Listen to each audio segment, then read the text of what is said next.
Welcome back to episode 4. And I got to tell you, huh? Isn't it 5? Is it?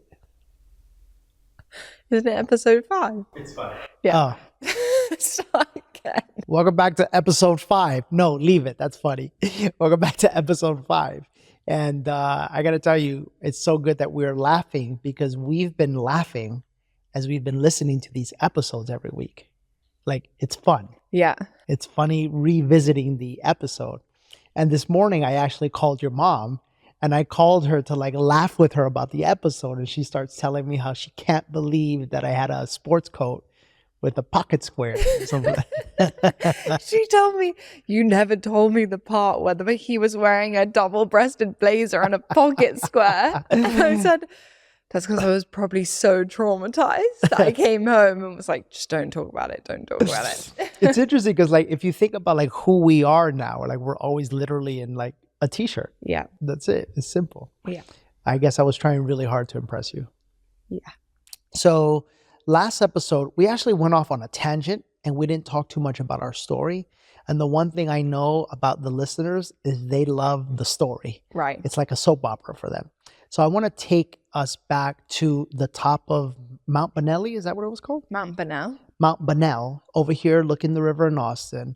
We're sitting there, we're having a conversation, and you were about to leave the next day. Yeah. But I want to talk about a little juicy detail that we left out. As we arrived to the mountain, What? you remember what you said? What did I say? You said, "Oh, we've been here before." Oh, Danny, that is so mean. Why is it mean? Because I'd been on a date there, like, Randy, she went on a fucking date with some other dude and forgot that and was like, "Oh, we've been here before." And I'm like, "No, we haven't." She was there like a week before with some other dude. Can you believe she did that to me? That is messed up. can we scoot past that detail now? Are you happy? Everyone I feel knows. like they're happy. So Okay. if they're happy, I'm happy. So the next day you leave, Yes. right? You have a far better memory than I do. It was like we spent a week together. It was beautiful. It was passionate. We were, Having fun. yeah. For half of the day, at least, we were having fun. For the first half of the full day, we were having fun. What kind of mood have you come to this episode with today? A fun mood. I want us to laugh. I want us to have a good time. And then all of a sudden you have to go. Yeah. And like my dream girl is like leaving. Yeah. How are you feeling? Did we cry? Or was that too soon? You know, I do have a good memory, but I don't remember exactly how we were feeling when we left each other. I think it was kind of like a what now moment. I remember I wrote you a note. Yeah, and I have all those notes saved somewhere. Yeah. Yeah. Every time I would leave Austin, we would leave each other, you would write me a note.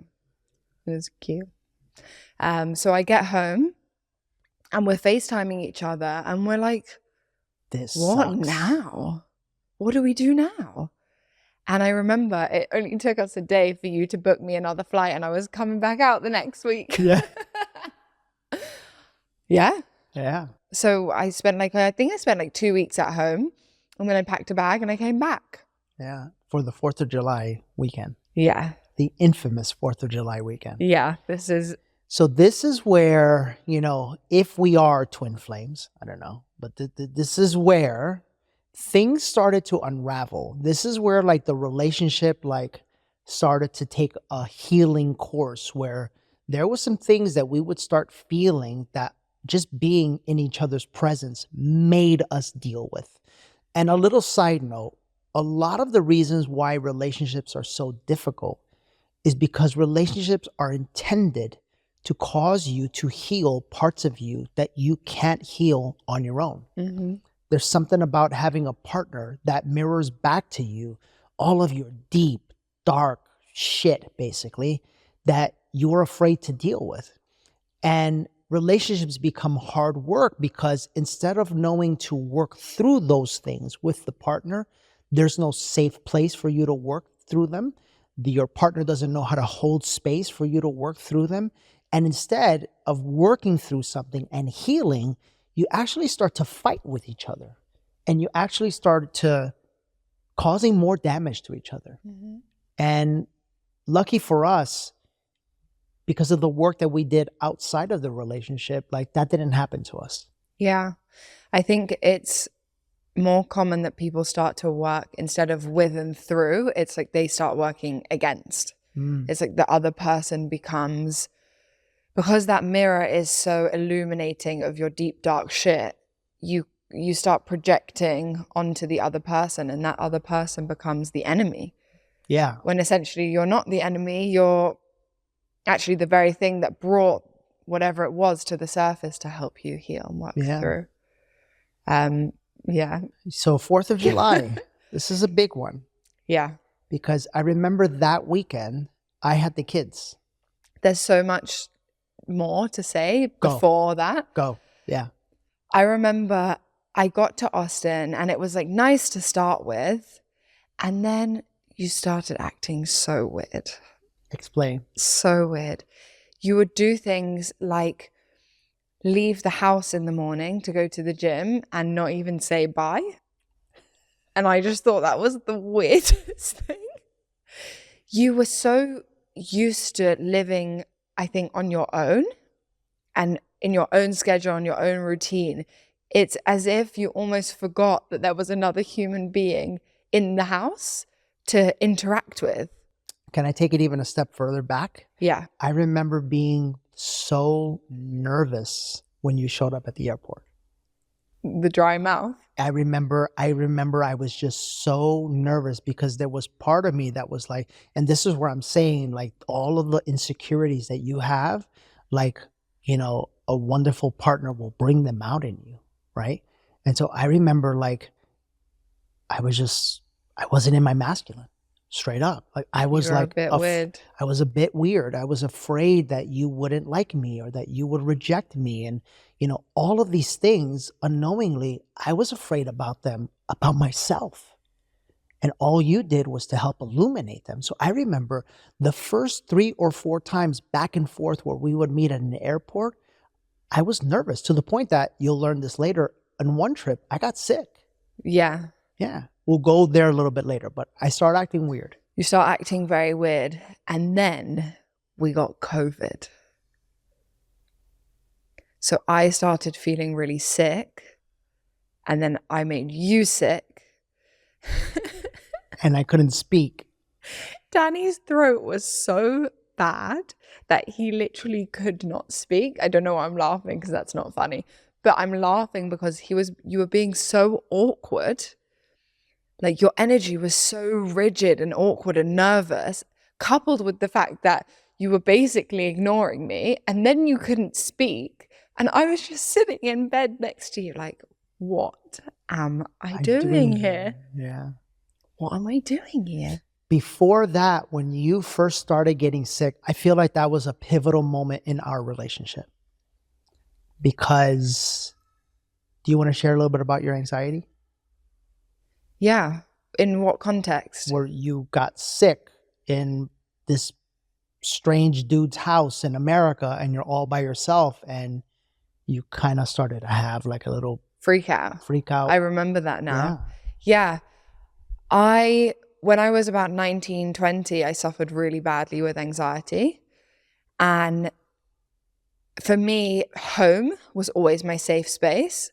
So if I knew I was at home, then I could really, even if I felt sick or I didn't feel good or whatever happened, I felt okay because I was at home. So I could control that environment. When I'm in a strange dude's house halfway across the world and I start feeling sick and I feel really out of control, and in previous relationships, I may not have felt that supported in those situations. I started to have a meltdown. I remember that. I remember picturing you and there was something like I picture the moment. I know exactly what side of the bed you're laying on. And I remember thinking to myself, like, there was something inside of me that knew that you didn't feel safe in these types of situations. And so I remember just being very gentle with you and allowing you to just feel sick and to feel whatever it is that you were feeling. Like, I think that was the first moment in where like the energy changed a little bit. And even though, yeah, I was being weird, there was something about our relationship that caused you to think, at least in that moment, like, like this feels safe. Yeah. I think the complex for me, as we're talking about it, it kind of came to the surface. I used to have a complex about not feeling 100% because if I didn't feel 100%, I couldn't perform at 100%. So it was kind of a mask I was wearing. So as soon as I started feeling sick, I thought, oh my goodness, now I feel sick. I don't feel 100%. I can't perform 100% in front of this person. And he's going to see that I'm not 100%. I don't know what that was all about, but that was kind of the complex. And yeah, when you were so kind and supportive, like, yeah, just go to sleep. I remember we had an event to go to. It was like an art show. Do you remember? Yeah. It was an art show. And you were so stressed out about it. I was so stressed because I needed to go to sleep because I didn't feel well. And I was like, oh my God, he's going to pressure me to go and I don't want to go. And I used to get into these moments where I just felt totally out of control and so out of my power that I couldn't just say, I don't feel well, I'm not going, which seems so obvious now. But in the moment, that version of me didn't feel like that was very obvious. So when you just said, it's fine, we won't go, you don't feel well, like, go to sleep, I'll make you a cup of tea. I was like, you're what? Oh, okay. Yeah. And it's crazy how the simplest of things, that sounds so simple to the human kind of ear, but it's crazy how we can get so worked up in these stories because of past relationships that we start acting strange and the other person is like, it's cool, you don't feel well, go to bed. I don't know how deep you want to go, but because I know you as well as I know you, I know that at some points of your childhood, like, you being sick was not okay. Or it was like toughen up type of deal. And I know that because you eventually were like that with me. It's this dynamic of feeling anything on the negative end of the spectrum, if that even exists, but just so we can understand it right now, feeling anything on the negative end of the spectrum, there wasn't the most amount of room for it. It's like, okay, you can feel like that for a second, but then get on with it. So that's what I'm very much like with myself. When I feel sad or anxious or angry, I give myself 1 second of airtime and then I'm like, okay, get on with it. And that makes it so much worse. And I'm sure people will relate to that because not only do you then feel sad, anxious, unhappy, you then also feel frustrated and trapped because you're trying to force a good mood on a shit mood instead of just sitting in the shit mood and kind of getting through it. Yeah. And that was the same with sickness. So I would very much be feeling, I can't feel this way for more than at least 2 minutes. 2 minutes, oh my God, I feel sick for more than 2 minutes. It's all over, the world's ending. I think that a lot of people can relate to that. Yeah, because anything that's an expression of let me explain like this. The feminine isn't just happy, joyful, laughter, creative, bubbly fun. The feminine also has a dark side, which is angry, expressive, powerful, like a feminine rage. But that part of the feminine is deemed as not okay. She's hormonal, she's flying off the handle, she's crazy, she's high maintenance. So we're very much indoctrinated to believe that that side of the feminine isn't an okay side of the feminine to feel. Only the side that's bubbly and laughter and nurturing and fun, that's the okay side. The other side isn't. So it's not just my childhood, it's very much a feminine collective feeling that we can't feel those things safely, which is deep. Absolutely. And it's, as you say that, what I think of is like the mirror in the masculine, because the masculine is supposed to be like driven, focused, disciplined, strategic, accomplished, right? And then we are told as a society that the masculine can't be nurturing and caring and soft and provide, not just financially, but provide safety when our loved ones don't feel well, whether that's physically or emotionally. And so often what happens is men try to push their own, call it wounded masculine, onto their partners, onto their children, where no one feels safe to just be, to just sit on the couch if you're not feeling good, to sit and rest if maybe you don't want to go to the ball game, to sit and just like be with each other, because the wounded masculine is afraid to sit still. It always has to be going to accomplish something, always has to be grinding, always has to be trying to achieve something new. It's scared of sitting still. I think the truth is, if we look at the typical man is very disconnected from his healed feminine as well. So what you described to me is very much like a man who is, yes, maybe in their toxic masculine, where they're overdriven and over ambitious, like all those, like too much of, not in balance. Hard. And then also really disconnected from his healed feminine, which is the ability to, when your partner is sick or angry or whatever it is, to be that nurturing, safe place for them. Which in that moment you very much were for me. I'm curious, was that the first time you had felt that? Yeah. Literally, like in your whole life? Or? In relationship. Yeah. So let's dive into this. So here you are, let's call it what it is. You are a beautiful, like wonderful, talented young woman, and you had never been in a relationship where you felt like safe to be. Yeah. That's wild, Jen. I don't think that's that wild, because I think that's the reality of most relationships now. Are you serious? I think. So you mean to tell me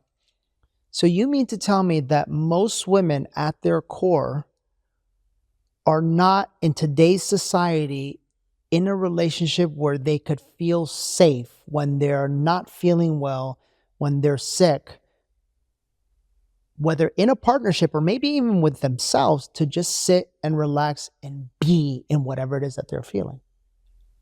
I think that's hard to say, because I'm only speaking from personal experience. And Gotcha. Like, what do you think? I think there's, based off of the work we do and the people we have spoken to, I think there's some truth to that. And I think it's 70 to 80% of women would agree with the statement that you just said. I think what we're really talking about at the root of all of it is how many people are in healed relationships. That's what we're really talking about at the core, are we not? Define a healed relationship. Because people get like, well, you never actually heal, and like they get fucking their panties tied in a knot or their underwear tied in a knot, whatever. Knickers. They're knickers. And they're knickers in a twist. They're knickers in a twist. When I say healed relationship, don't get your knickers in a twist. What I mean is a relationship in which both people are willing to be self-aware and go through a journey of healing and growing together. Okay. That's what I mean. Yeah. That's very uncommon. That's very uncommon. Fair. So, yeah. Okay. Can I carry on with the story? Carry on with the story. So, we have COVID. You're not speaking to me. I'm like, what the hell is going on? And then curveball. What happens? What's the curveball? We have the kids. Danny, in true Danny style, says to me, Jen, I completely forgot. I meant to have the kids This weekend. for 4th of July for like 4 nights. Bear in mind, I haven't been introduced to the boys yet. And this is very early on to be all staying together and In some small house. Because I was living in a little house at the time in a dope area, but it wasn't very spacious. no. So you book us a hotel to spend 4th of July. And how did that go down? Danny? All right, so look. And it's so interesting because I get like, I love you guys, our followers, our listeners. I hate that word, by the way, but our community, a community of people who understand what it is that we're trying to accomplish and what it is that we're trying to help people with. And then every once in a while, people who are not from our community, like they make their little comments. And, one of them recently was something along the lines of, but isn't the opposite of what you teach in masculine and feminine energy? I guess what I'm trying to say is like, when I started talking about masculine and feminine energy, I started talking about it not because I read a book or because I got a certificate on it. It's because I was living it with me and you. Uh-huh. I saw the dynamics going on in my own mind, in my own heart, in my own life, and I saw them going on in you as well. And I saw how the more that I reunited or stepped into my healthy masculine energy, the more that you naturally felt safe to step into your natural feminine energy. It's what we did for each other. Like we helped each other in this, And so the truth is that if I'm brutally honest, I was never in my masculine energy in relationship because I was deeply afraid. I was deeply afraid because I didn't get the love that I felt that I needed on a deep subconscious level when I was a little boy.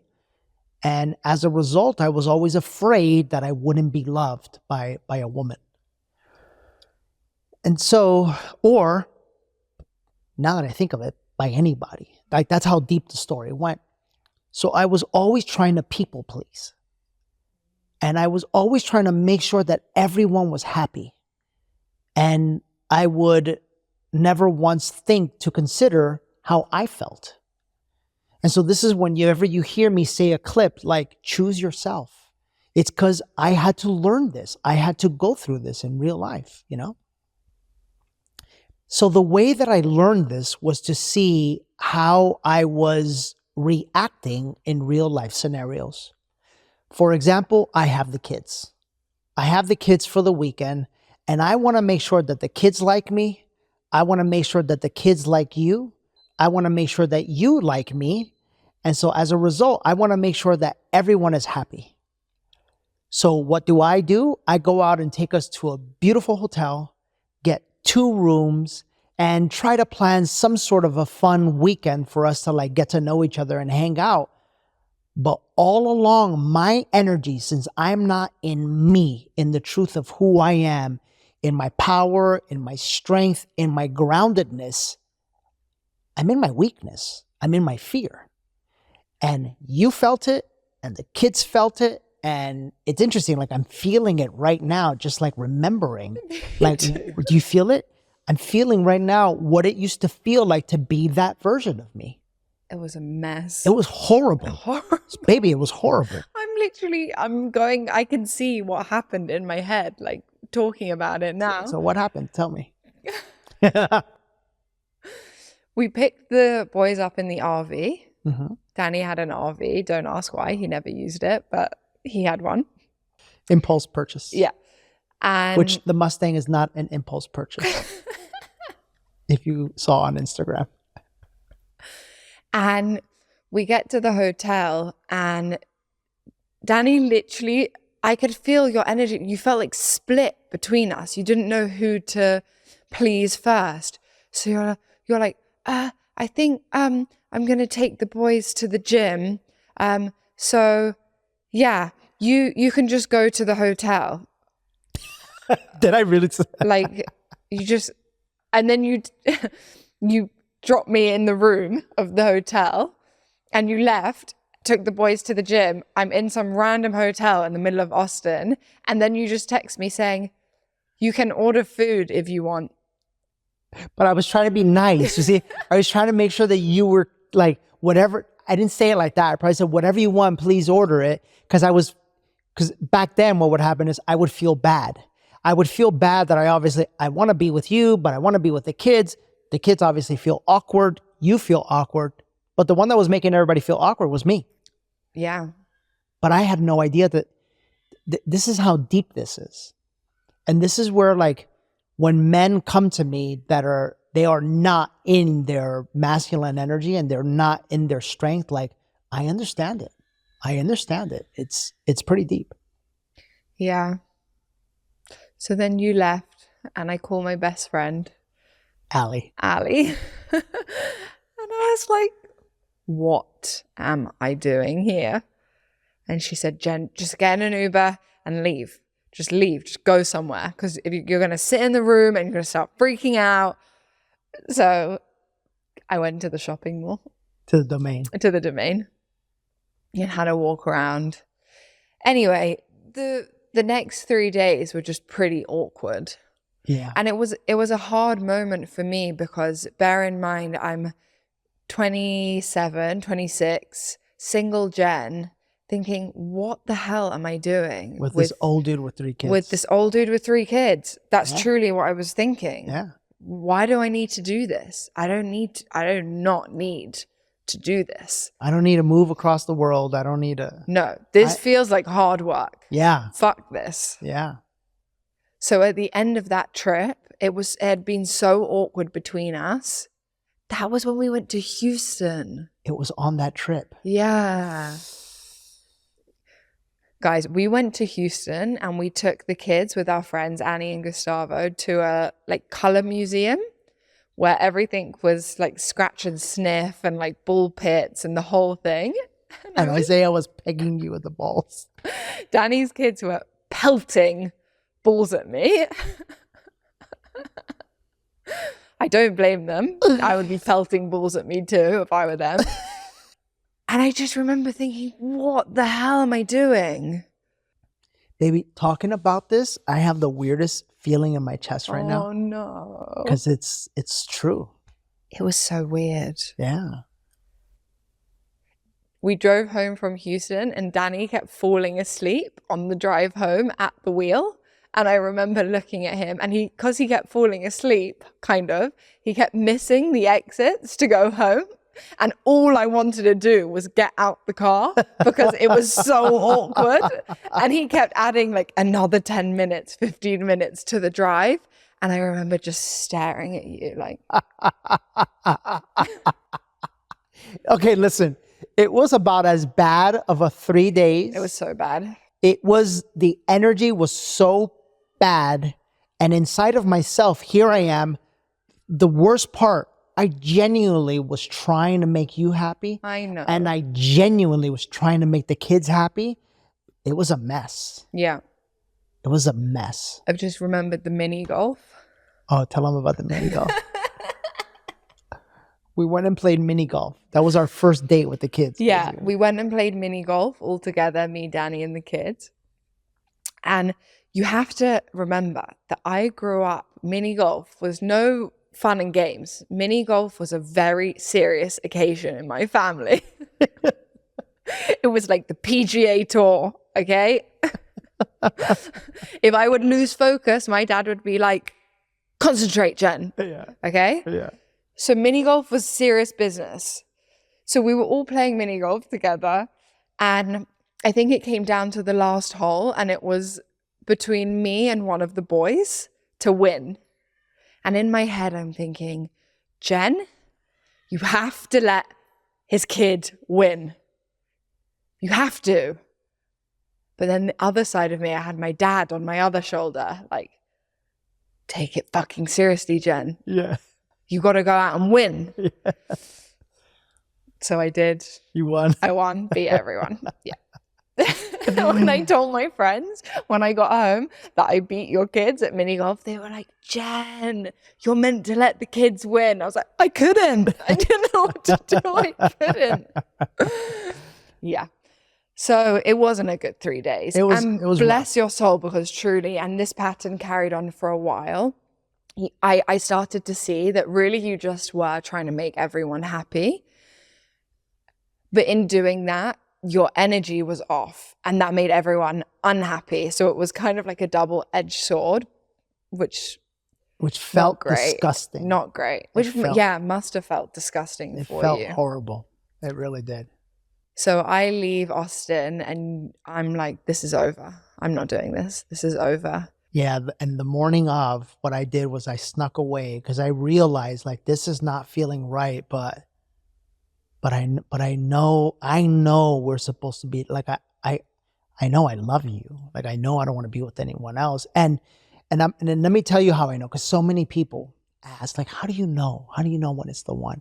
Here's where I started to realize, like, never, I'm being honest, never in my entire adult or teenage life was I ever with a girl where I didn't look for, like, another girl.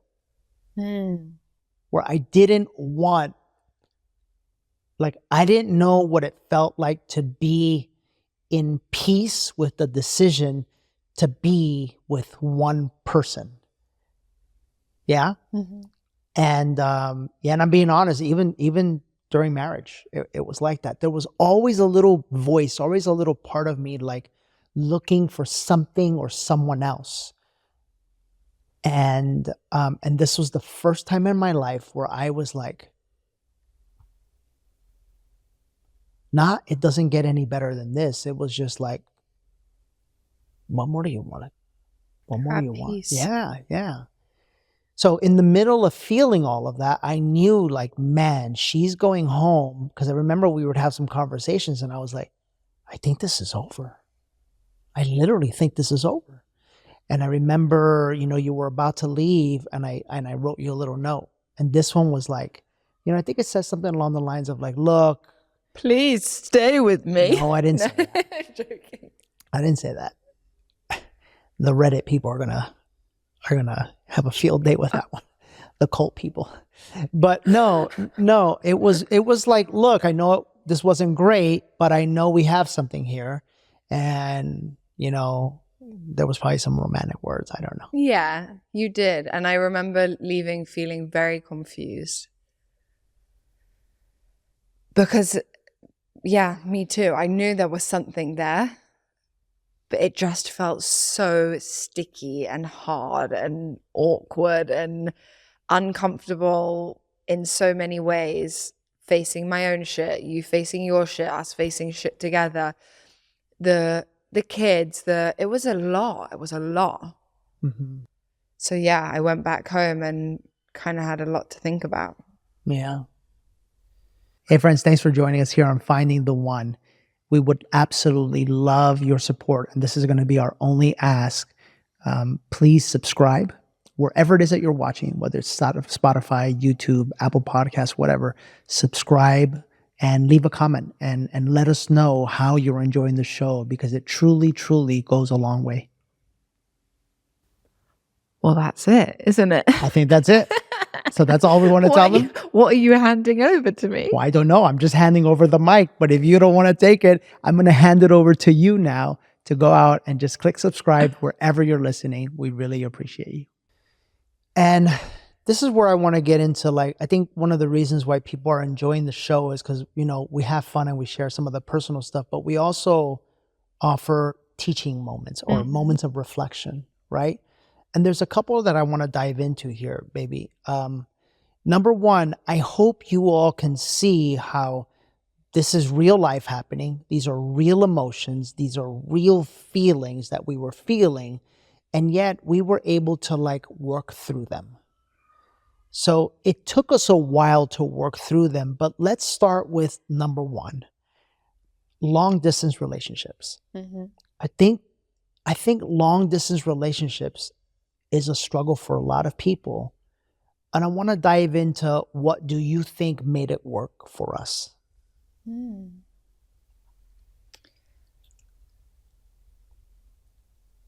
What do you think? Well, for me, the honest answer was Yeah. there was no other option. Yeah. Like, I was going to make it work. And in my life, anything that I want to work is going to work. Mm-hmm. I just don't quit. I don't take no for an answer. And the key is that I genuinely wanted it. And I feel like, you know, if you're out there and you're in a long distance relationship, or if you're in a relationship that is potentially making you feel, you know, not good, maybe like what we're describing here, I think that's what you got to ask yourself. Like, do you really want this? Mm-hmm. Do you really want to be with that person? And I feel like from the man's perspective, I feel like women are missing that right now. I feel like women are missing like feeling that energy where the man is choosing. Because I feel like a lot of our men nowadays are not in their strength. And there's something very masculine about being decisive over the partner that you want to call yours. And there's something risky in that as well. Because in you deciding as a man and declaring as a man that you want her to be your partner, number one, I think there's something courageous about it. I think there's an honor in it, right? Because then that leaves the ultimate decision in the woman, in her hands. And I feel like that's the way nature is supposed to kind of work. I feel like there's something there. Instead, what happens is a lot of men today are not very decisive, you know, and I feel like women in their soul, the feminine wants to be chosen. The feminine wants to be chosen. And I feel like from my perspective, that would be my answer. But there was no wavering in that for me. Yeah, and to add to that is I definitely felt that, which helped a lot when you feel really chosen and you feel like your partner is being really decisive in courting you, let's say. Yeah, it makes you feel wanted. The feminine wants to be seen, right? So if the man is actively pursuing or showing interest or being decisive, the woman feels like, oh, he really sees me for all the greatness that I am. And I think that's what makes the feminine feel safe and chosen. So yeah, what's coming up for me with the long distance thing was it has a funny dynamic, long distance, because you're apart and you're in each other's lives by a FaceTime or this or that, and that has a whole set of complexities. And then when you're together, it's as if you expect each other to kind of like drop everything and be together. But that's not really how real life works. So I remember the transition from long distance to living together was such a confusing one for me, because I still had these remnants of, but I kind of want you to put all your focus on me because that's how it used to be, of having 2 weeks of intense time together and then not, and being okay with that. So yeah, it took me a while to kind of come away from the long distance thing and be like, we get to be in our own space, and then we get to like show each other attention and affection. And that was kind of a confusing one. I think that's a major difficulty of long distance, is it doesn't always feel like real life. Do you know what I mean by that? For sure. it kind of feels like this whirlwind when you are together, and then you come away from each other, and yeah, maybe you get a FaceTime once a day. Can I tell you what's coming up for me? Yeah. What's coming up for me is I remember long distance kind of helped me ease back into relationship, but because I was against it. I told myself, I'll never be married again. I'm never doing this again. Like, I'm just gonna be single for the rest of my life. That was my promise to myself. Obviously that was How's that going? Yeah, it didn't go too good. That was my wounding, obviously, my hurt speaking, you know. But I'll tell you something I have never told you before. There's a major part of my personality, my DNA, even in my human design as a reflector, that needs to and craves being alone. So for me, it kind of allowed me the space to do that.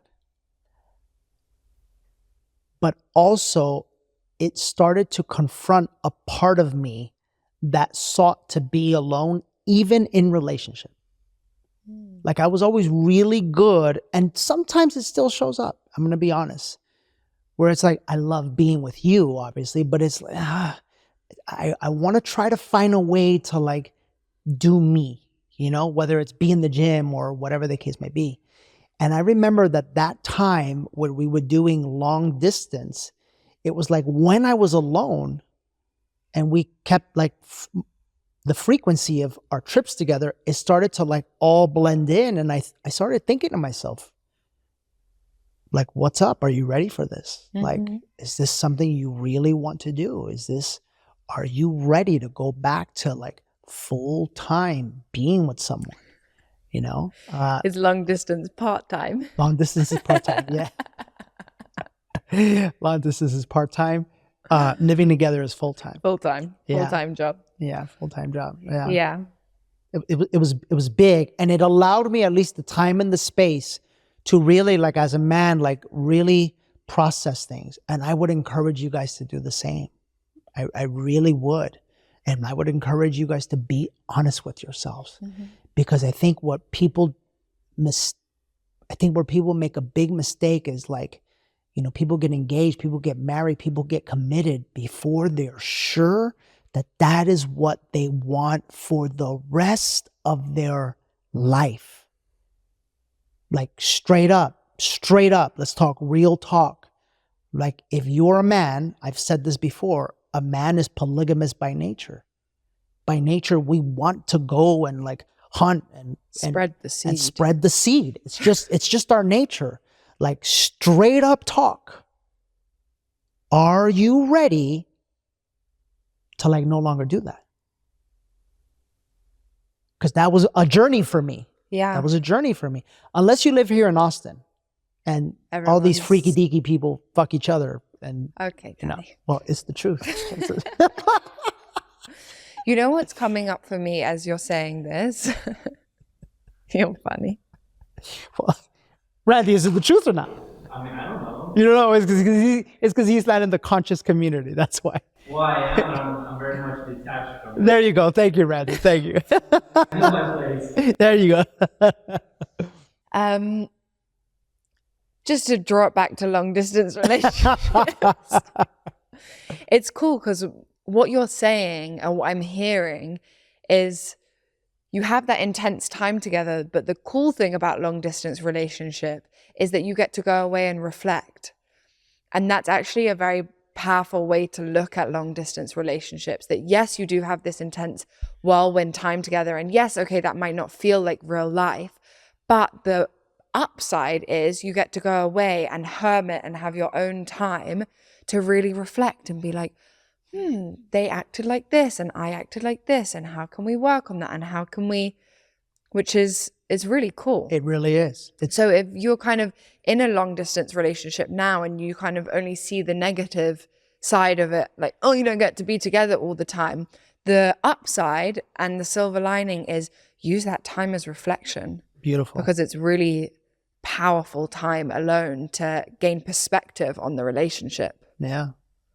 And I don't know if I could have done our relationship any other way. No, we would have No, would have we wouldn't have made it. combusted. We wouldn't have made it. So it was really perfect for us Yeah. because We it was so intense when we were together, good, bad, ugly, happy, sad, whatever, that we needed that time to draw back and take a deep breath and then reevaluate and come back together. Yeah.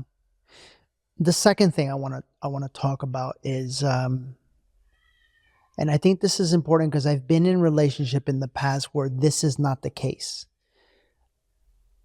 Like, if you're listening right now, I hope you feel what I feel. Cause like it's starting to go away a little bit right now, but like it was this thing in my chest where it's like, I want you to feel how thick it was for us, how much we almost didn't make it, quite frankly. Yeah. How much there were days upon days upon days of our time together that was massively uncomfortable. But there's a reason for that. It's because that's what brings value to a relationship. You can do the surface thing where the guy is cute and the girl is pretty and you like to go dinner together. And maybe you even have great sex and nice conversation. That's all fun and dandy. But that eventually is going to go away. And eventually your partner is going to make you come face to face with some things that you have been scared to deal with your entire life, if it's the real deal. If it's the real deal. And so my question to you is, right? How do you get past, and how did we get past those moments? Like, what was it about me that caused you to feel safe to see from a woman's perspective, this doesn't feel good, but there's something here that I want to stick around and be a part of. And then I'll do the same thing from a man's perspective. I think it'd be great for them now. Yeah. I want to say that reflecting back now, I'm so grateful for all those sticky moments because we didn't really have the typical honeymoon period, right? It was kind of sticky from the start. And I'm so grateful that we got to do that together because going into the moving country, getting pregnant unexpectedly, all of the stuff that's then to follow, which I can't wait to share those kind of parts of the story because they're magical and wild and all sorts. But had we not done that sticky work together in the beginning, and it had just been like cute conversation and nice dates, and I don't know if we would have survived when it got even more real later down the line. Because if we're both being honest, it's been fucking crazy. Yeah. Has it not? Yeah. And we're in two pieces and one piece together still, living happily together. So I think the original question you asked is how did we get through it, right? From a woman's perspective. Yeah. How did we get through it is, I think the key in all of it was self-awareness. We both kept looking in the mirror and saying, okay, what is this bringing up for us both? And how you were able to help me in that and who you were being that allowed me to do that was someone that, as you said, held space really safely. So there was nothing too big, too weird, too ugly, too angry that I could have said, too uncomfortable.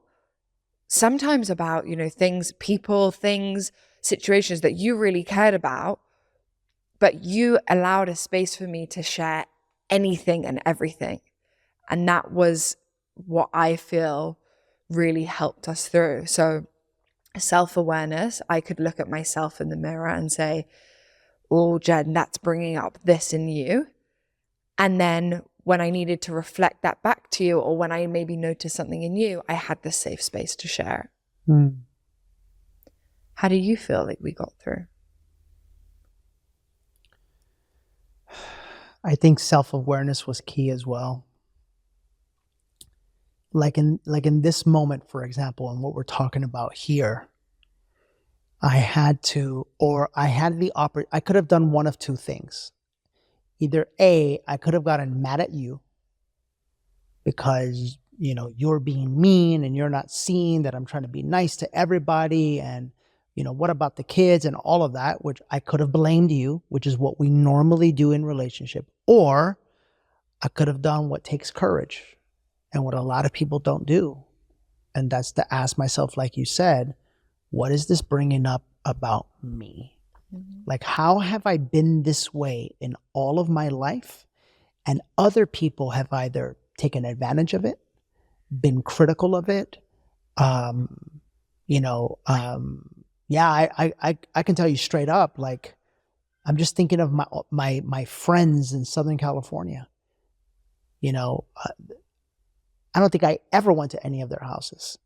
Like, I don't think they ever treated me for anything. Like, Jose this weekend was like, you always treat me when we go out. Like, let me treat you. Yeah. Yeah, it was really nice of him to do that, because I'm that's just my nature. Like, I always take care of people. But see, like, that's with friends. I got to see how that's showing up in my family life, and how I never allow people to take care of me, or how me always wanting to people please and take care of other people is actually causing all of this uncomfortability. Yeah. So I got an opportunity to look at this and go, holy shit, like, I've been doing this my whole life. And then ask the deeper question, where is this from? Where is this coming from? Where did you learn this? What's the story? What are you afraid of? And the truth was, I was afraid of not being loved. Which fear is not love. So then you get to go into all of that and start the journey of, like, healing that. And that's why healing is so important. That's why all of the stuff is so, the meditation, the yoga, the breath work, yes, the plant medicine, when you're ready for that, it's so important, because maybe I was people pleasing and causing everyone to feel nervous. Trust me, there's something that you're doing in relationship. And you get to look into that. And that brings me to the second thing, is that, what I appreciate about you was that you weren't critical of me. Like, I would frustrate you. I would probably cause you to say what's going on and want to leave, right? But you were never critical of me.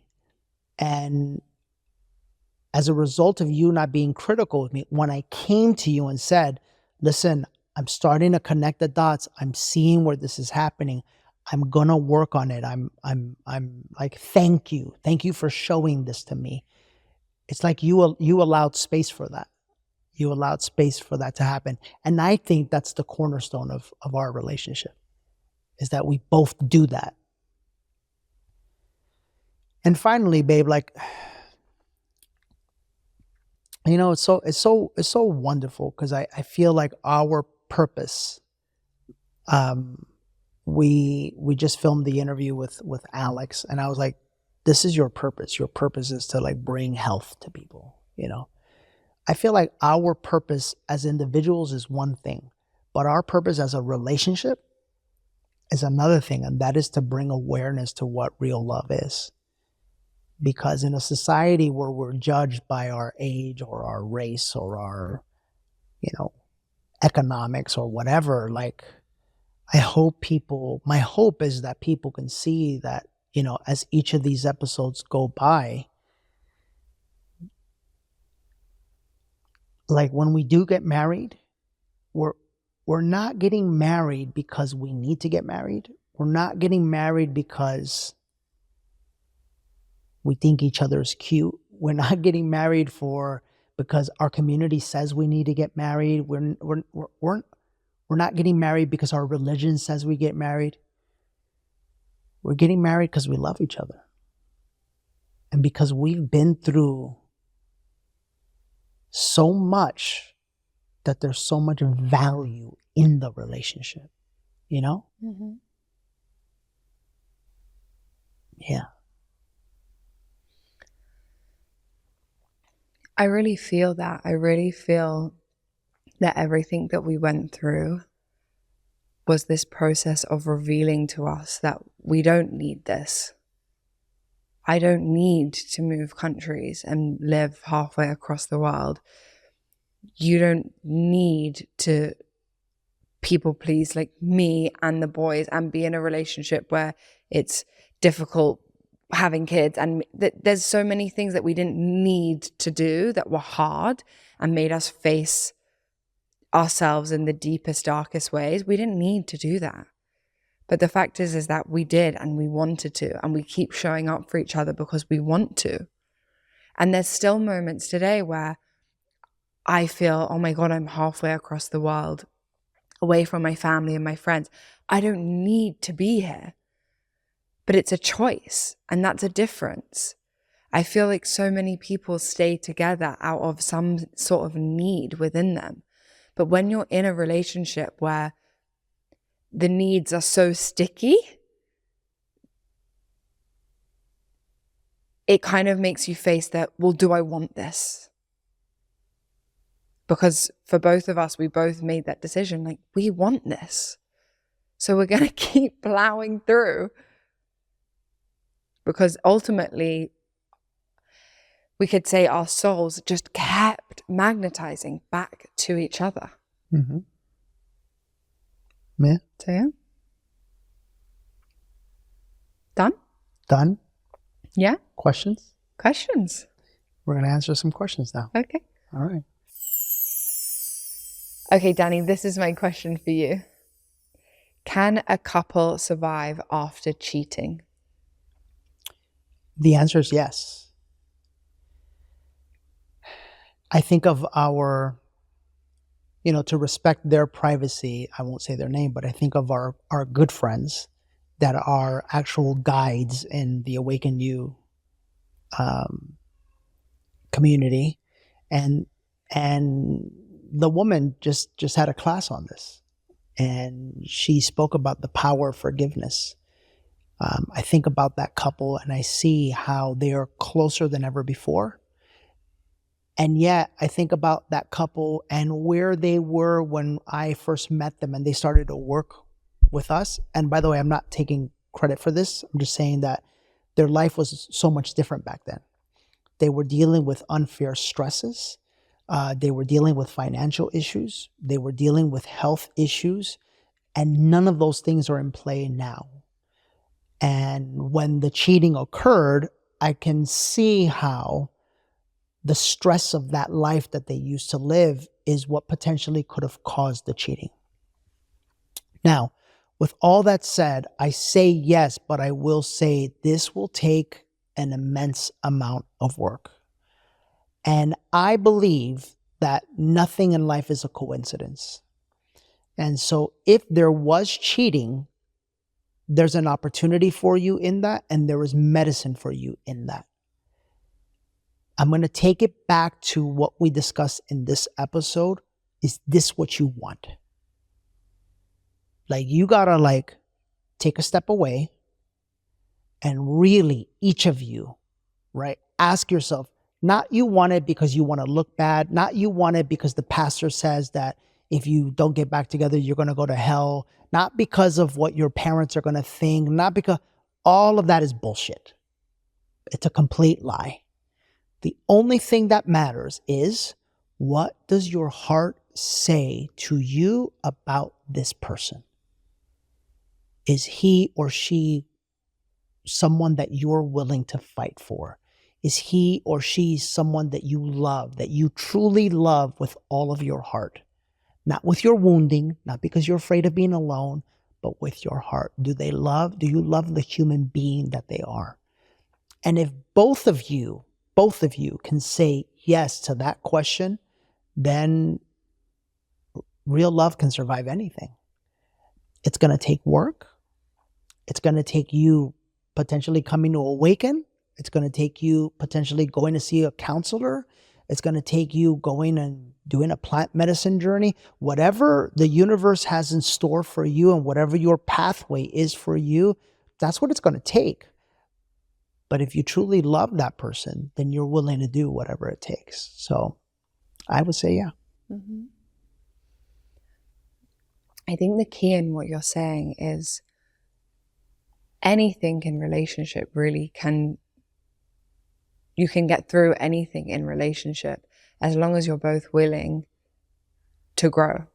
That's right. And find medicine in the situation that has occurred, be that cheating, be that someone in the family passing away, or a grieving process, or whatever it is, mistrust.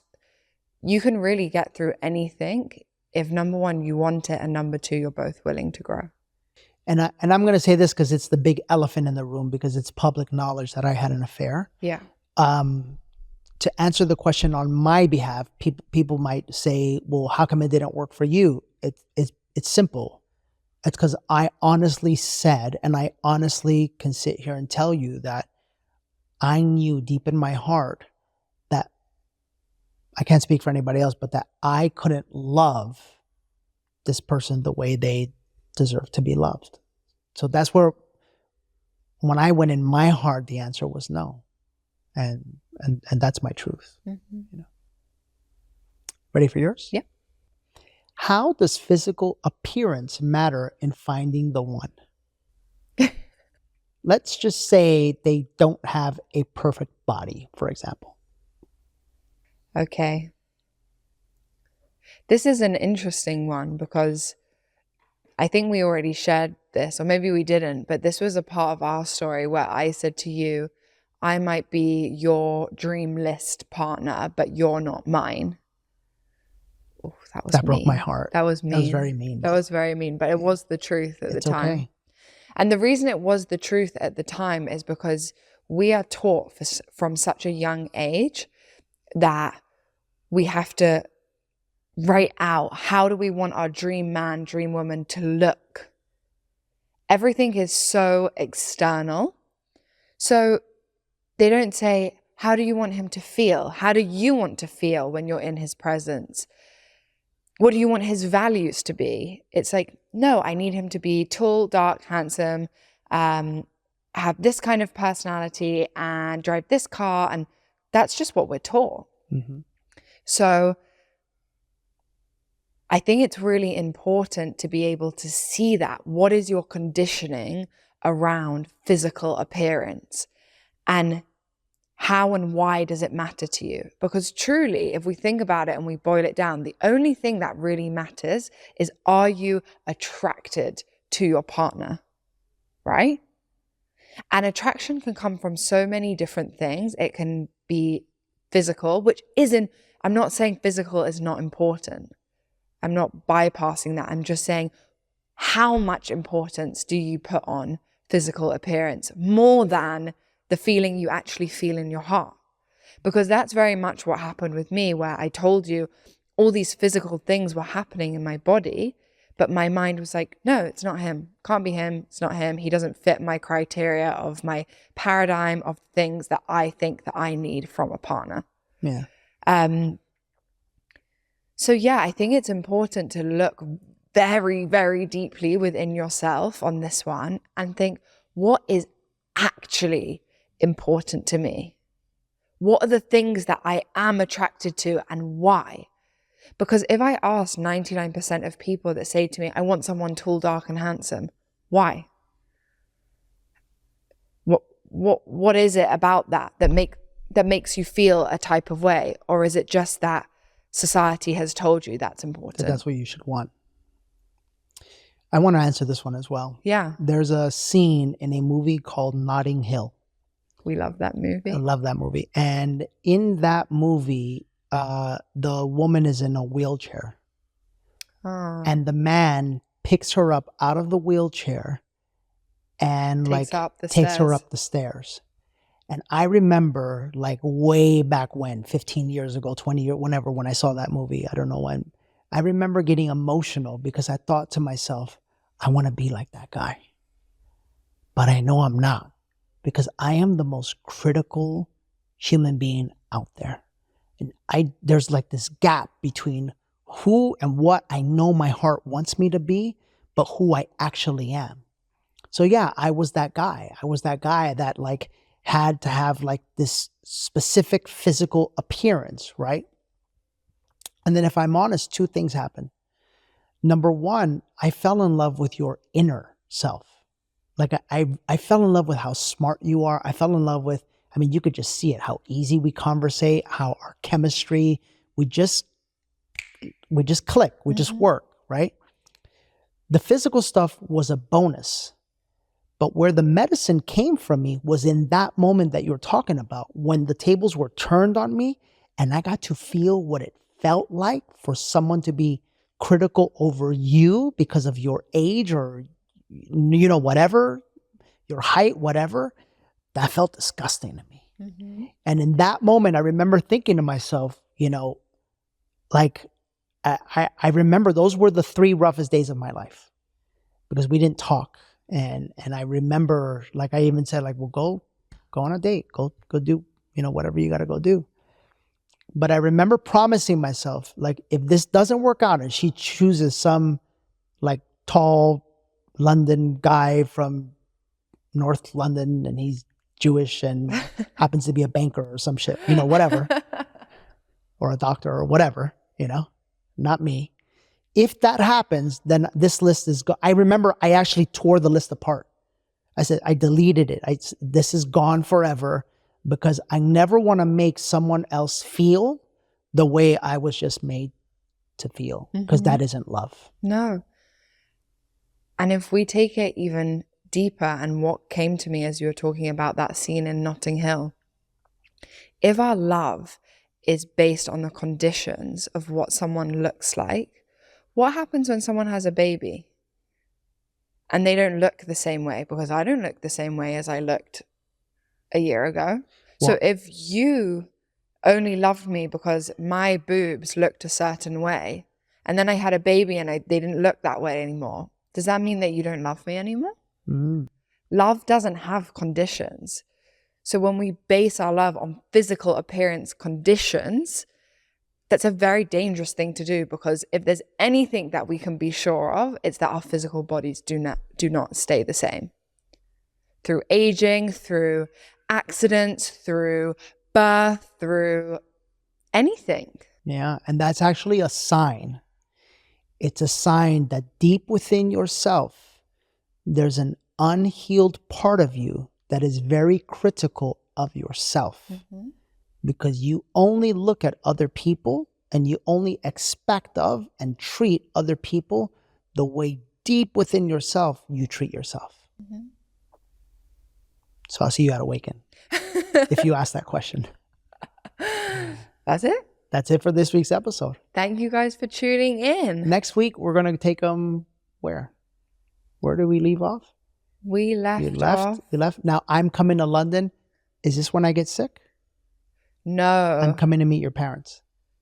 No, I think we're going to take them to the moment we just spoke about, which is when I turned to you and said, you're not my dream partner. No, that's way before. There's so much more juice that happened before that. You were in Israel when that happened. Yeah. No, we haven't talked about going and meeting your parents for the first time. We haven't talked about that dinner with your family. We haven't talked about Italy. We haven't. This was all before Italy. Wait, it was? Yeah. And then Israel was before Italy. Oh shit. Yeah. So we're gonna talk about this. Yeah. That was when I dated other people. Oh. And then you did. Well, you wanted to. Oh. We'll see you next week.